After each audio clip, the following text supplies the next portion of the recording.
2025년 9월 10일 미국 항공우주국 나사는 전 세계 언론을 긴장시키는 발표를 했습니다. 화성의 예제로 크레이터에서 탐사 중인 로버 퍼서비어런스가 채취한 암석 표면에서 잠정적 생명체의 흔적을 확인했다는 것입니다. 발표를 주도한 션 더피 나사 임시국장은 이를 두고 지금까지 화성에서 발견된 것 중 가장 분명한 생명체의 신호일 수 있다고 평가했습니다. 여기서 강조된 표현은 발견했다가 아니라 잠정적입니다. 과학자들이 신중한 단어를 선택한 이유는 명확합니다. 지금 확인된 것은 생명체가 실제로 존재했다라는 직접적 증거가 아니라 생명체가 활동했을 수 있다는 가능성을 열어두는 지질학적, 화학적 흔적이기 때문입니다. 이는 지구의 미생물이 남긴 흔적과 유사한 형태로 보이지만 동시에 비생물학적 과정으로도 설명이 가능하다는 점에서 확정적 결론을 내리기는 이르다는 의미입니다.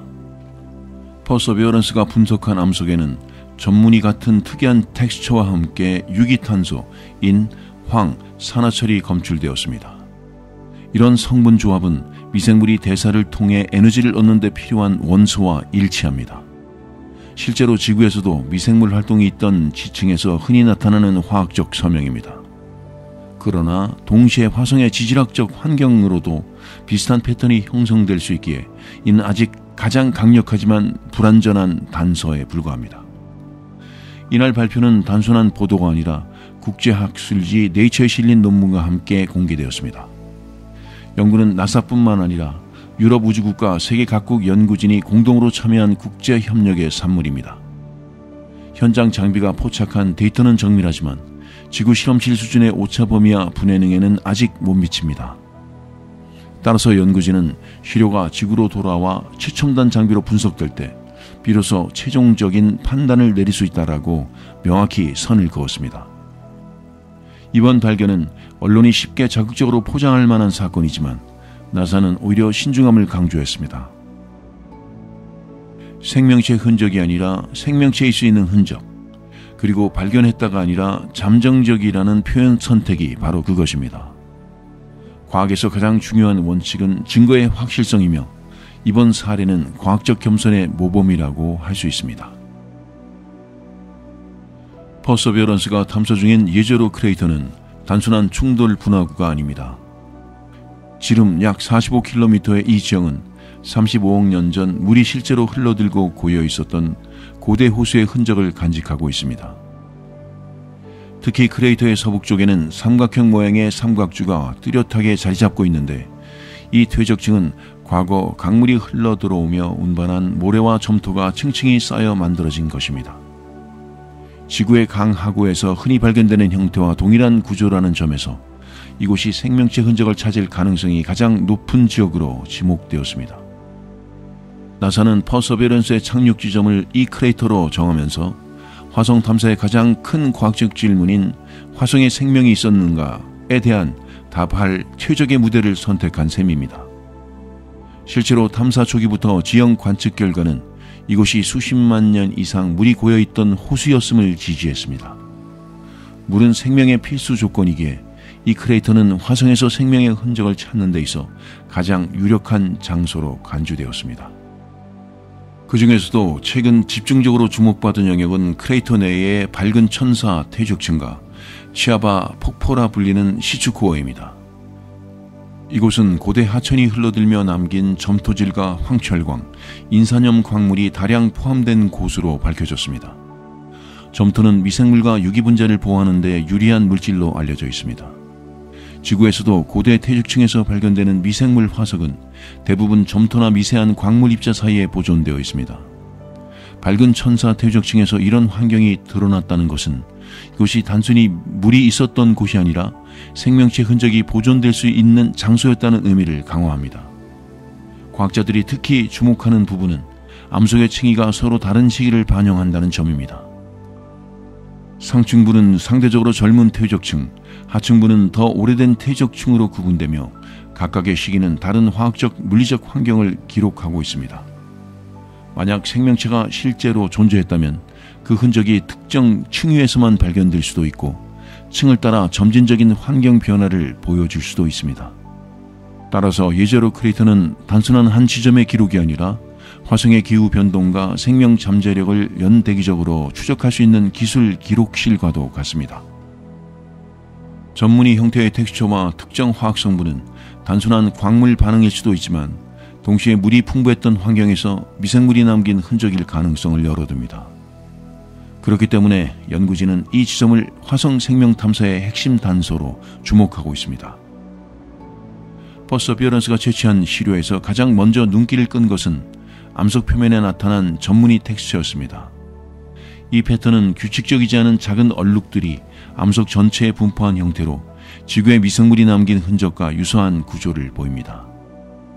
지질학자들은 이러한 전문의가 단순히 광물 결정이 성장한 결과일 수도 있다고 설명하지만 동시에 미생물이 광물 형성 과정에 개입했을 때도 비슷한 무늬가 생성될 수 있다는 점을 주목하고 있습니다. 전문의 영역을 분석한 것은 퍼서베런스에 장착된 두 장비였습니다. 먼저 X선 현미 분석기 PIXL (Planetary Instrument for X-ray Lithochemistry)는 미세한 영역의 원소 분포를 X선으로 측정하여 화학 성분을 밝혀냈습니다. 그리고 라만 형광 분광 장비인 SHER-LOC (Scanning Habitable Environments with Raman and Luminescence for Organics and Chemicals)는 레이저 분광을 통해 유기 분자와 광물의 신호를 정밀하게 검출했습니다. 이 장비들이 함께 포착한 것은 유기탄소, 인황, 그리고 산화철이었습니다. 이 네 가지 성분은 지구에서 미생물 활동과 직결되는 핵심 요소입니다. 탄소는 유기분자의 뼈대이며 이는 DNA와 ATP의 중심 구성 요소입니다. 황은 단백질 반응에 필요하고 산화철은 미생물의 에너지원으로 작용할 수 있습니다. 실제로 지구의 오래된 퇴적층 속 미생물 화석 주변에서도 이와 같은 조합이 함께 발견된 바 있습니다. 특히 인광물인 비비아나이트와 황철관계 광물 그리고 점토질과의 결합은 생명체 활동이 보존되기에 유리한 조건을 제공합니다. 점토는 분자 구조상 유기물을 흡착하고 안정시키는 역할을 하기 때문에 유기탄소가 점토 내에 포착되어 있다는 사실은 잠정적 생명체 흔적 해석을 더 설득력 있게 만듭니다. 퍼서비어런스가 현장에서 채취한 데이터는 강력하지만 여전히 예비 증거에 머무르고 있습니다. 나사와 국제연구진이 반복해서 강조하는 핵심은 바로 이것입니다. 생명체의 흔적인지 확증하려면 결국 시료를 지구로 가져와 지상연구실의 최첨단 장비로 분석해야 한다는 것입니다. 이를 위한 계획이 바로 화성 시료 해수 임무입니다. 퍼서비어런스는 이미 수십 개의 코어 샘플을 채취하여 캡슐에 밀봉한 상태로 보관 중입니다. 그러나 이 시료들을 지구로 운반하는 과정은 우주 탐사 역사상 가장 복잡한 임무 가운데 하나로 꼽힙니다. 화성에서 발사체를 쏘아 올리고 궤도에서 다시 회수선과 도킹시켜 지구로 귀환시키는 일은 단순한 로켓 발사가 아니라 행성 간 물류 체계를 구축하는 것과 같습니다. 애초 나사와 유럽 우주국은 2033년을 목표로 회수 계획을 세웠습니다. 하지만 최근 비용 추산이 최대 110억 달러, 우리 돈 약 15조 원에 이를 수 있다는 분석이 나오면서 일정은 연기되었습니다. 현재 가장 현실적인 전망은 2040년경 회수로 잡히고 있습니다. 다만 나사는 너무 늦어지면 과학적 기회를 놓칠 수 있다는 우려 때문에 2035년에서 2039년 사이에 조기 회수할 수 있는 대안을 모색하고 있습니다. 여기서 중요한 점은 시간표의 변동이 단순한 행정 문제가 아니라 과학적 긴박성과 직결된다는 것입니다. 퍼서비어런스의 시료는 지금도 화성 표면의 극한 환경, 방사선, 산화적 토양에 노출되어 있습니다. 시간이 길어질수록 보존 상태가 악화될 가능성도 배제할 수 없습니다.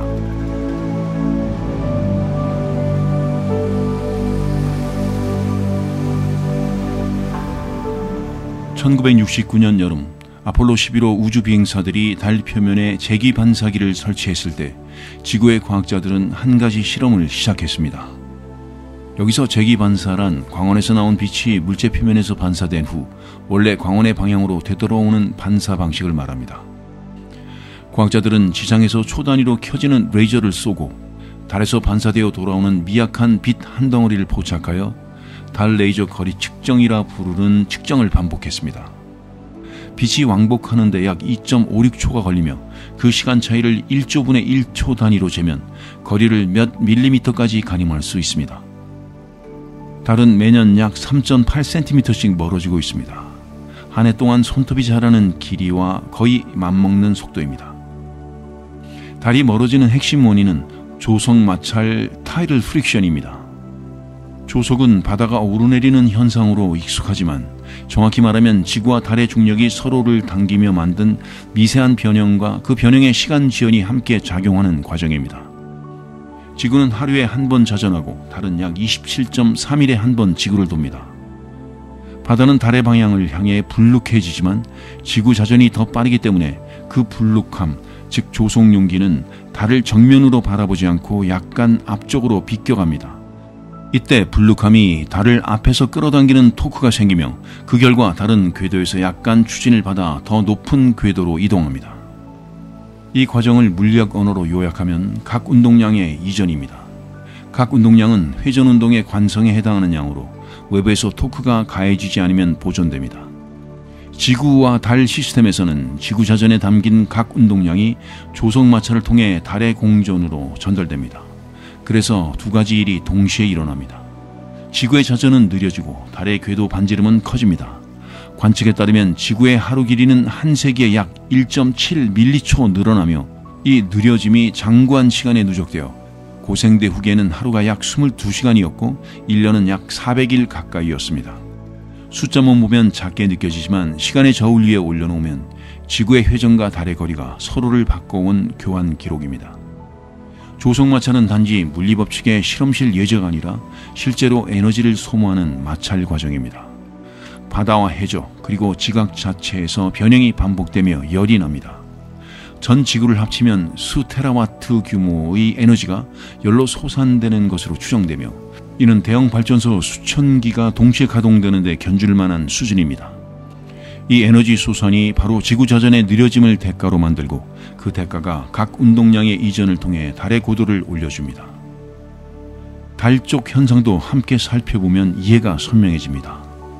달은 이미 조석 고정, 타이들 락킹 상태라서 늘 같은 면을 지구로 보입니다.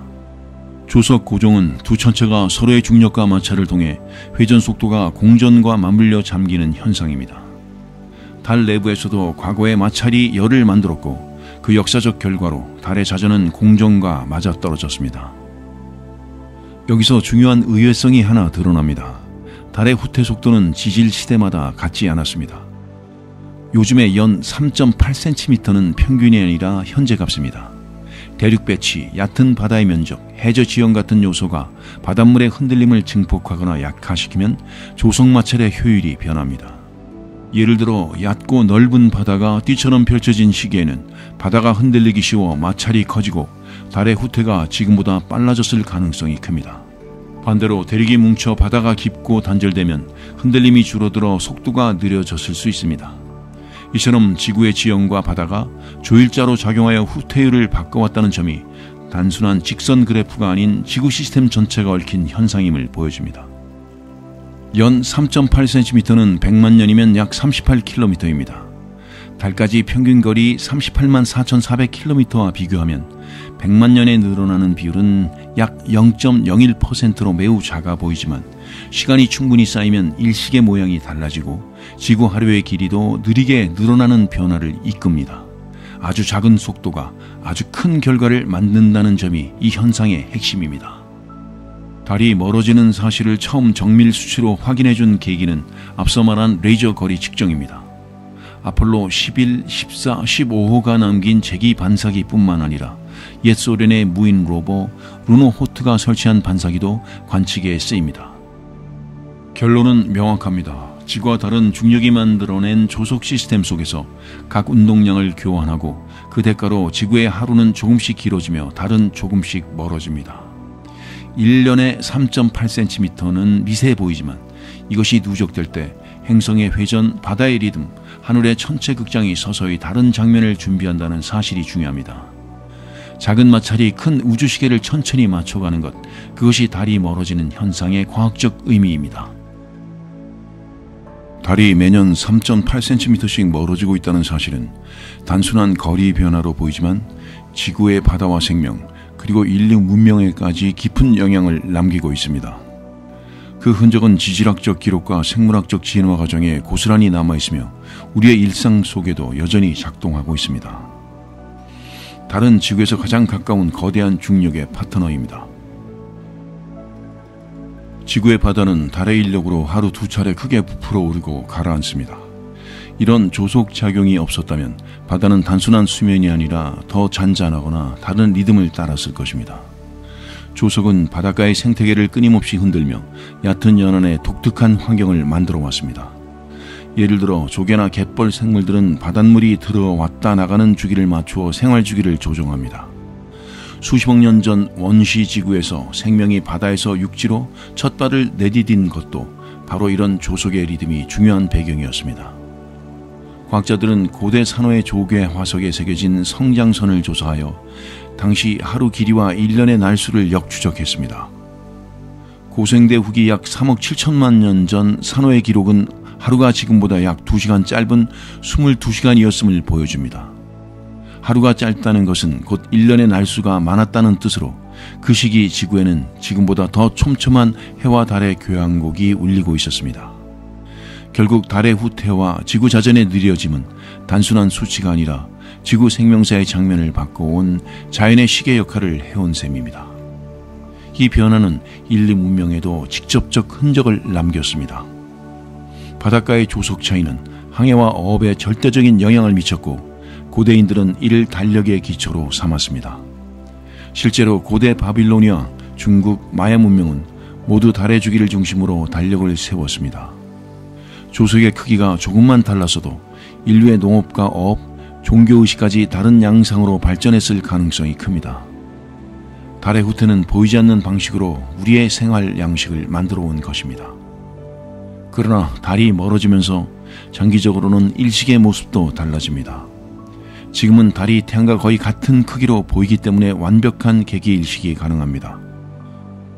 하지만 수천만 년 뒤에는 달이 지구에서 더 멀어져 하늘에서 더 작게 보이게 되고 결국은 개기일식 대신 금환일식, 즉 태양 둘레에 불꽃 같은 테두리가 남는 형태만 남게 됩니다.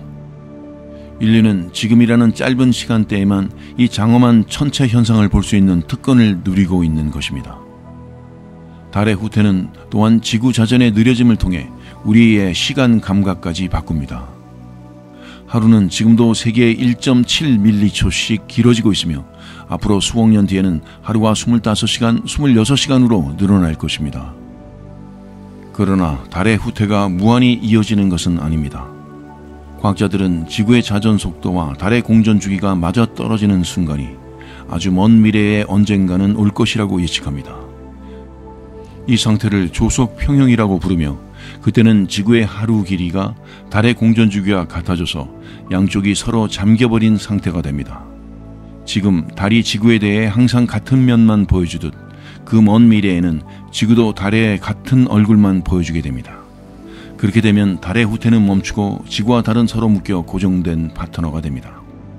이 과정에서 지구 하루의 길이는 지금보다 훨씬 길어질 것입니다. 계산에 따르면 약 47일에 달하는 긴 하루가 형성될 수 있습니다. 이는 곧 한 달이 지구에서 하루가 되고 태양은 47일 동안 떠있거나 지는 하늘을 만들 것입니다. 이런 환경은 오늘날 인류가 아는 생태계와는 전혀 다른 세계를 예고합니다. 식물의 광합성 주기, 동물의 활동 시간, 심지어 인간의 생활 구조까지 모두 근본적인 변화를 겪게 됩니다. 지구와 달의 이야기는 태양의 운명과도 연결됩니다. 태양은 약 50억 년 후 수소 연료를 다 써가며 적색 거성으로 팽창할 것입니다. 그 과정에서 지구와 달의 시스템은 이미 조속 평형에 가까워져 있을 가능성이 높습니다. 하지만 태양의 팽창과 강력한 태양풍이 지구와 달의 궤도에 새로운 변화를 불러올 수 있습니다.